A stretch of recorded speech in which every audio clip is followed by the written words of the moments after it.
Welcome to today's video. Today, we're going to be breaking down the difference between bronzer and contour. I get asked this question all the time. Do I need to be doing both? What is the difference between contour and bronzer? How do I know how to select the right contour product or the right bronzer product? What exactly does contour mean? So I'm going to be talking about all those things today. If you are new to my channel, my name is Lisa. Welcome. Thank you so much for stopping by.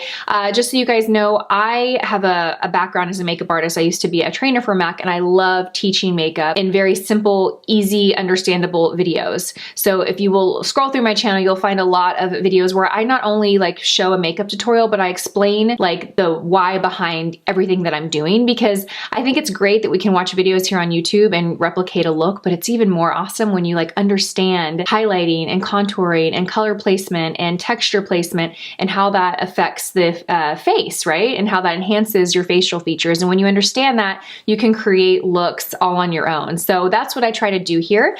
Okay, so let's dive in with today's video. We're gonna just be focusing on bronzer and contour. We'll start with contour first.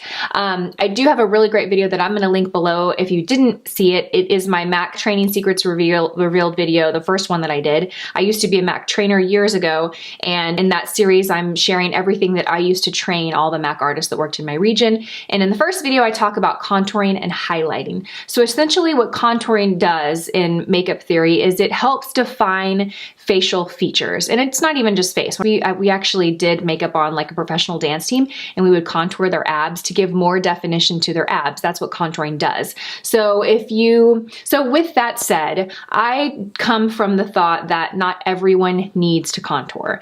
I think that contouring has become a trend on Instagram and on YouTube, and we see it and we kind of just it's just something that I think a lot of us have picked up when we don't really necessarily need to, or it's not really complementing our face. Contouring is really great for, like I said, creating definition. If you have a very round face and you want to create more structure on your cheekbones, slim the face at all, contouring is great. With that said, if you have a very narrow face and you like to create a little bit more fullness, I probably wouldn't recommend contouring as a tip that you pull out of your sleeve. You know what I'm saying? Now, contouring is supposed to replicate shadows. If you can imagine having a flashlight above your head, or the sun, or any kind of beam of light hitting your face, you are going to have natural highlights, right? Where that light hits your face. And that's gonna hit the high planes of your face. So it's gonna hit your forehead, it's gonna hit the bridge of your nose, it's gonna hit your cheekbones, maybe the top of the lip, any parts of the face that are high planes of the face. Now, that's where we normally would highlight, right? Well, you're also gonna have a shadow just below that highlight, and that is what is your contour. Now, when you're looking for products to contour, you wanna look for the shade is a few shades darker than your natural skin tone, and you want it to be matte, and you want it to be cool toned. You don't want it to be really warm, because if you think about a shadow, if you look around and you start to observe shadows, you will notice they have a gray tone to them. They're not warm, they're not corally, they're not a warm tone. So you want to stick with shades that are cooler. And I'm going to show you the difference here between a bronzer and a contour product.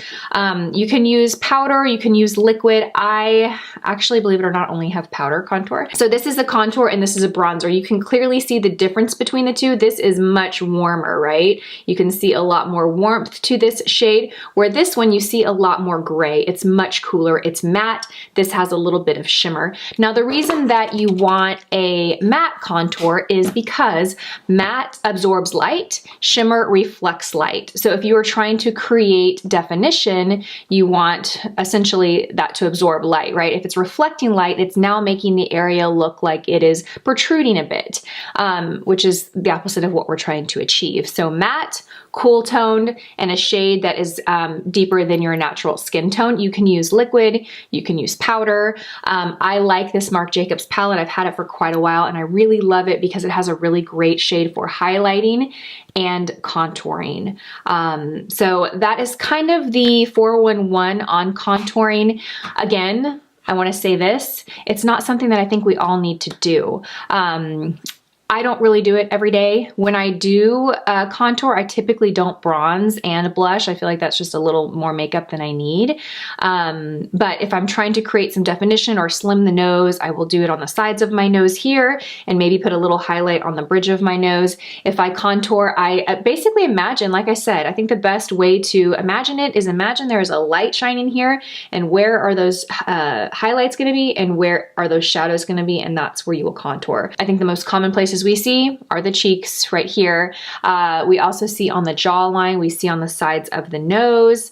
You can contour if you have more of a fuller neck and you kind of want to minimize it a little bit, you can bring your contour down here. It's basically just going to kind of minimize an area that might be a little larger or rounder, and it's going to create a little more definition. Okay, now let's talk about bronzer. So I already showed you guys the difference between, in shade, a bronzer and a contour. Now the reason bronzers are a bit warmer is because it's supposed to mimic like a suntan, a sun-kissed glow. And when most of us get suntan, there's a little bit of warmth there, right? Maybe it's like, maybe it's a sunburn that's tan. You know what I'm saying? Like, think of your skin when you get really tan. There's typically some warmth to it. I have quite a few bronzers, and I wanted to show you the differences between them compared to the contour shade that I showed you. So I already showed you that Becca one. I think it's not very obvious, like warm and cool tones, until you put them next to each other and you really see the difference. So this is another favorite bronzer of mine. This is the Hourglass bronzer. This also has some shimmer. And again, bronzer can have some shimmer because it is supposed to, again, mimic like a sun-kissed glow.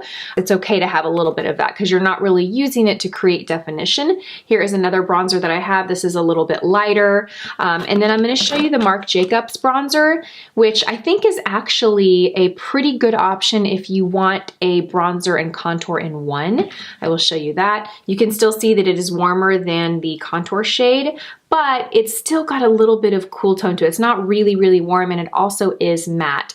So you don't necessarily have to have a separate product for both. You can use a matte bronzer that leans a little bit more cooler to get the benefits of both that bronzer and that contour look. Now, when I apply bronzer, and I think I skipped this when I talked about contour, so let me reverse. When I apply contour, I like to use a brush that's a little smaller, that offers me more control and more precision. So, I'm going to show you the two brushes that I use. So I use this one for bronzer, and I use this one for contour. So you can see that this is slightly different, or slightly smaller. It is still fluffy, so it's still going to help me blend it out. It's not so defined that I'm going to have harsh lines. I still want it to look soft. I still want it to look natural. But you can see that it's more dense and smaller than the larger brush that I used for bronzer. When I apply bronzer, I think of it as a suntan, so I kind of am a little more liberal with the bronzer. With that being said, because this is a larger, fluffier brush, it's naturally going to apply the product in a more sheer, softer manner. So even though I'm applying it kind of all over the face, I really kind of like dust it on the cheeks here. I actually bring it around my hairline, and I'll kind of dust it across the nose. Even though I'm applying it all over, it's still going to look soft and natural because you want to use a full, fluffy brush. If I were to do the same thing with this brush, it would just have, it would have more payoff, and it would really do that all over my face with this unless I spent more time blending. So the tools that you use are really, really important as well. So to summarize color and tone of contour, you want to look for something matte, darker than your skin, and cool tone. You want to place it in the areas where there would be shadows on the face if there were a light shining on your face, or the place that you want to create more definition to the face. Again, I can't say it enough, we don't all need to contour. If you have a very narrow face, very thin, a very thin nose, contouring is just going to make it look more thin, more narrow. If that's what you're going for, great. If you are trying to create more fullness, that's not going to help you. Now let's talk about bronzer. In summary, bronzer can be matte or can have a bit of a sheen to it. It's typically going to be warmer, and you want to apply it with a more fluffy, large brush. And as far as placement goes, you think of like where you would have a natural suntan tan. You can apply it on the cheeks. Just remember blush. I always like to apply blush on the apples of the cheeks, and depending on the shape that you want to create, you might go up with it, you might brush down and back, but I essentially think of blush and then bronzer, and then if I am going to contour is going to come more here on the cheeks. You can contour the jawline, contour the nose. So I hope this video was helpful. I know it was a lot of information packed into a short little video. Leave me all your questions in the comment section below. I will have more information and helpful videos listed in the description box for you. If you're new to my channel, be sure and subscribe because I have a fun series coming up that is all about makeup education, and I'm really excited to launch that soon, so don't forget to hit the subscribe button and the bell notification to get notified. As always, I want to thank you guys so much for watching this video. I hope you guys have a fantastic day, and I will see you all in my next one. Bye!